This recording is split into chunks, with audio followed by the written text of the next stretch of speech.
kulan wacan oo wanaagsan daawadayaal ku soo dhawaada barnaamijka xulashada wararka qodobada aad ku daawan doontaan waxaa ka mid noqon doona aadan madoobe hogaamiyaha la sheegay in koonfur galbeed loo doortay ee ku sugan Baydhabo oo qaaday tallaabo culus oo ka dhan ah ciidanka lafta gareen ee duleedka Baydhabo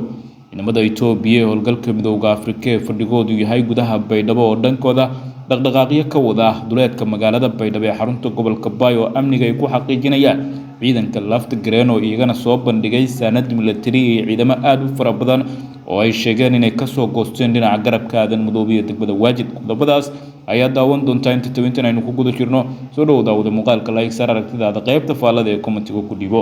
wahgaaga hogaamiyaha la sheegay inuu ku doobaxay doorasho qof iyo cod ah oo ka dhacday deegaanada koonfur galbeed gaar ahaan magaalada Baydhabo ee xarunta gobolka Bay ayaa waxa uu markii ugu horeysay qaaday tallaabo culus tan iyo doorashadii muddo xileedkiisa markaasi hadda bilowga ah ee koonfur galbeed ka dhacday aadan madoobe ayaa shalay markii ugu horeysay waxa uu si toos ah uga soo baxay xarunta madaxtooyada isagoo bartamaha magaalada Baydhabo ku dhaxmaray iyadoo ay gelbinayaan ciidamo aad u fara badan iyo gaadiid dagaal oo ay ka mid yihiin beebayaasha ciidamada xoogga dalka Soomaaliya ee gorgor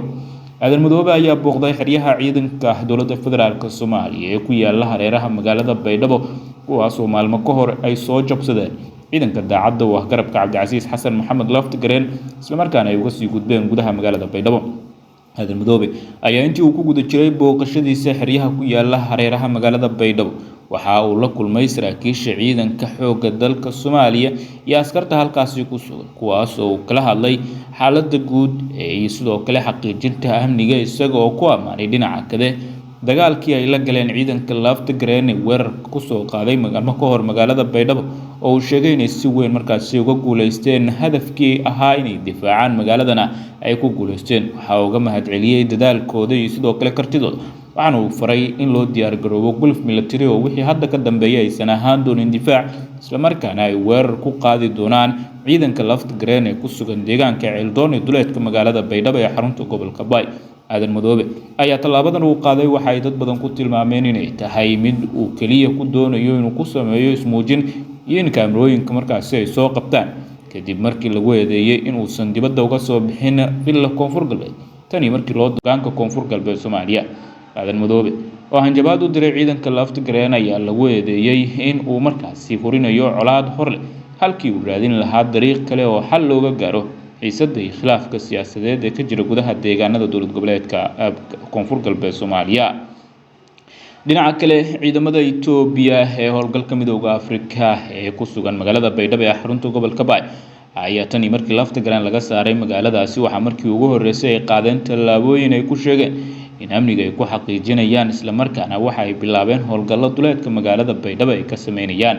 ciidanka Itoobiya ayaa sheegay doonayaan xaqiijinta amniga guud ee magaalada Baydhabo ee xarunta ku meel gaarka dowlad goboleedka koonfur galbeed Soomaaliya oo muddooyinkii ugu dambeeyay marti gelinaysay weeraro soo noqnoqday oo ka imaanaya dhinaca garabka Cabdicasiis Xasan Maxamed lafta gareen ee duleedka magaalada Baydhabo ee xarunta gobolka Bay ku sugan tallaabada ciidanka Itoobiya ay qaadeen ayaa lagu tilmaamay dhinaca kale inay tahay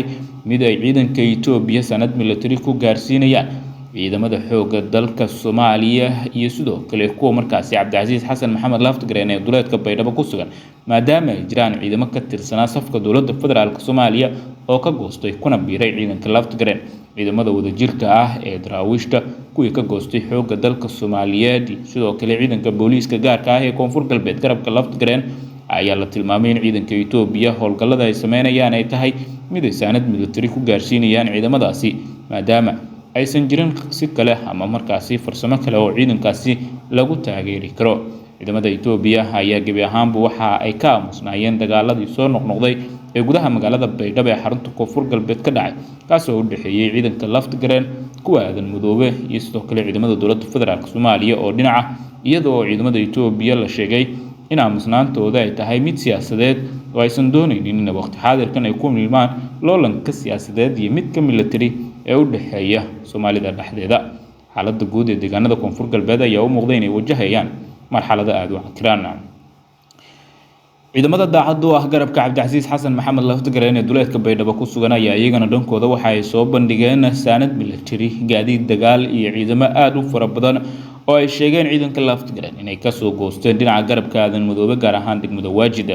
ciidamadan lagu soo bandhigay deegaanka Ceeldoon iyo gaadiidka dagaal ayaa la sheegay inay yihiin saanadii military ee ugu badnayd ee kasoo goosatay dhinaca garabka Aadan Madoobe waxaana Aadan Madoobe la sheegay booqashadiisii maalmo ka hor uu ku tagay xeryaha ciidanka dowladda federaalka Soomaaliya ee deegaanada ama markaasi hareeraha magaalada Baydhabo inay ahayd mid uu ku daboolayay ama uu doonayay inuu ku qariyo fadeexadda iyo fashilka weyn ee soo wajahay ama xogtooda uu helay oo ku aadanaa in ciidamo fara badan iyo gaadiid dagaal ay ka goosteen degmada Waajid sidoo kale waxaa la soo warinayaa in mid ka mid ah saraakiishii ugu sarreeyay ciidamada Aadan Madoobe gaar ahaan ninkii lagu magacaabay Taliye Sandheere taliyihii ciidanka booliiska ama taliyihii ciidanka birmadka ee Koonfur Galbeed uu gabi ahaanba markaasi xilka iska casilay isla markaana xalay uu duubay muuqaal uu ku shaacinayay iscasilaadiisa weli aan la baahin isla markaana lagu tilmaamay in tallaabadaasi ka dambayso wadahadallo hoose oo u socda Aadan Madoobe iyo sidoo kale Taliye Sandheere oo la doonayay in xal looga gaaro lagana laabto iscasilaadda Taliye Sandheere ayaa waxa uu lafdhabar u ahaa gulufkii military ee Laftagreen meesha looga saaray laakiin hadda waxa uu wajahayaa culays kale ciidamada Laftagreen ee duleedka Baydhabo waxay sheegeen gaadiidka dagaal iyo ciidamada ka soo goostay Aadan Madoobe inay tahay guul kale oo weyn oo ay ka gaareen maamulka gacan ku rimiska ah ee Aadan markaasi Madoobe uu hogaaminayo ay ku tilmaameen in halkaasi ay ku ilaalinayaan maleeshiyaadka Afbalaar iyo sidoo kale Salbalaar sida hadalka ay u dhigeen magaalada Baydhabo ay ciidanka Laftagreen sheegeen in maalmaha soo socda ay si buuxda oo la wareegi doonaan kana saari doonaan maleeshiyaadka ku soo duulay sida markaasi ay hadalka u dhigeen guud ahaan wixii soo kordha tabinadeena xiga ayaad ku daawan doontaan